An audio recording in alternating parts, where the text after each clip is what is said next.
사랑하는 CTS 시청자 여러분, 안녕하십니까? 예정교회를 섬기고 있는 설동 목사입니다. 오늘은 누가복음 6장 37절에서 38절의 말씀을 근거로 해서 습관을 길들여라 라는 주제의 말씀을 드리고자 합니다. 사람마다 좋은 습관을 가진 사람이 있지만 나쁜 습관을 가진 사람도 있습니다. 모든 사람이 자신의 위치에 놓고 볼 때 장단점을 가지고 있습니다. 그러나 자신의 단점을 정확히 알고 고치는 사람은 비전이 있는 사람이지만 어떤 사람은 끝까지 자신의 습관을 정당화하고 고칠 생각을 하지 않는 사람이 있습니다. 이런 사람은 자연히 사람들에게 외면당하고 고립될 수밖에 없는 것입니다. 저도 장점보다 단점이 더 많은 사람입니다. 그럼에도 불구하고 강단에서 하나님의 말씀을 힘있게 선포해야 할 목사이기에 나를 쳐서 복종할 때가 많습니다. 요즘 주의 종들도 과거 우리 때와는 너무 다릅니다. 목회 충돌이 일어날 때도 있습니다. 그래서 저는 젊은 부목사들의 이야기를 귀 기울여 들을 때가 많은 것은 시대의 변화를 인정할 수밖에 없기 때문입니다. 누가복음 6장에 보면 예수님이 당신의 제자들에게 특별한 교육을 시키면서 하신 말씀이 원수 사랑입니다. 원수 사랑은 예수님의 제자로서의 필수적인 것입니다. 예수님은 당신의 제자들에게 세 계명을 주셨는데 그것은 타인을 대할 때 사랑이 가장 우선임을 가르치신 것이요, 원수일지라도 사랑하라는 명령이기도 합니다. 그럼에도 불구하고 사람들이 흔히 저지르는 나쁜 습관을 지적하셨는데 그것이 바로 남을 함부로 판단하는 것입니다. 이것은 모든 사람들이 가지고 있는 대표적인 단점입니다. 남을 판단하면서 마치 자기는 의인인 것처럼 착각하는 가장 나쁜 습관에 빠지는 것이요, 사단의 습성이 이런 것입니다.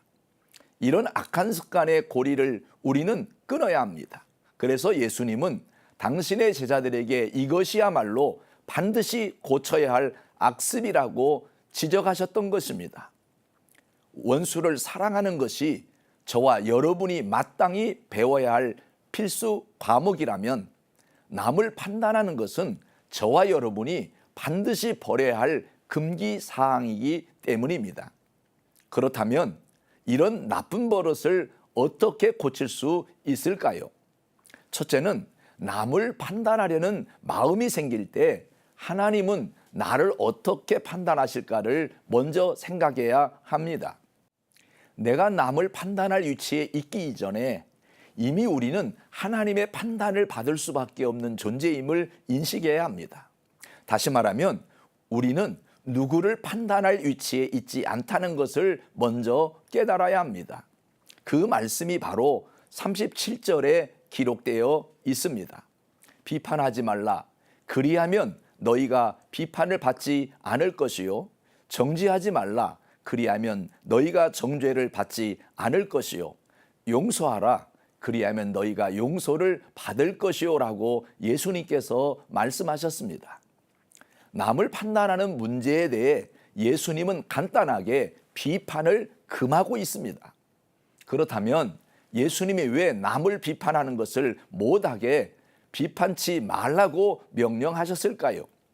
그것은 남을 판단하면 자연히 그 사람을 정죄하게 되기 때문입니다. 그런 식으로 상대방을 정죄하게 되면 용서라는 복음이 힘을 잃게 되기 때문입니다. 사랑하는 시청자 여러분, 대신 관계에 있어서 기독교 교리의 핵심은 믿음이지만 대인 관계에 있어서 기독교 교리의 핵심은 용서입니다. 용서라는 미덕이 없이는 가족 관계나 친구 관계, 이웃 관계나 할 것 없이 어떤 관계도 소통이 이루어지지 않습니다. 대인 관계에서 가장 기본적인 자세는 판단이 아니라 배려입니다. 남에게 잘 베푸는 자가 넉넉한 인생을 살게 될 뿐만 아니라 결국 누리는 축복을 받게 됩니다. 대인관계에서 비판하지 말라고 금기사항을 말씀하신 예수님께서 대인관계의 원칙을 말씀해 주셨는데 그것은 주라는 명령입니다. 그 말씀이 38절에 기록되어 있습니다.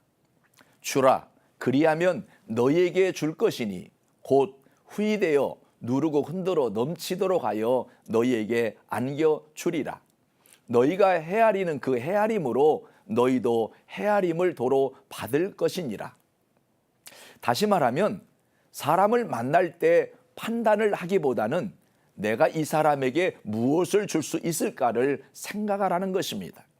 이것이 대인관계에서 예수님께서 주신 진리의 메시지입니다. 이것이 삶의 습관이 되어 있어야 합니다. 그 속에 예수 그리스도의 향기가 있기 때문입니다.